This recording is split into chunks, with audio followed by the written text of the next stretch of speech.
Getting Cash App in Canada is pretty easy thing to do. Today I'm going to teach you how you guys can get Cash App in Canada. Well, the process is pretty simple, while complicated as well. So first things first, as you know, the Cash App is only limited to UK and USA.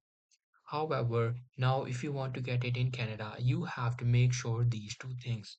First things first, you have to make sure you have a United States phone number.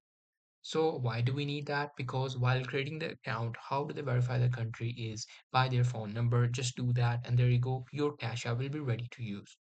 However, using the Cash App without the VPN won't be possible. Now, what is a VPN?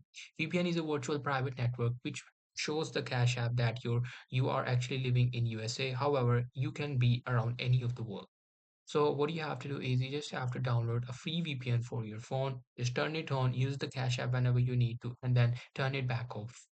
So there are free VPNs. Suppose I search for free VPNs for iOS or mobile. If you search for that, you'll be able to find all of these type of VPN, download it and use it to use Cash App.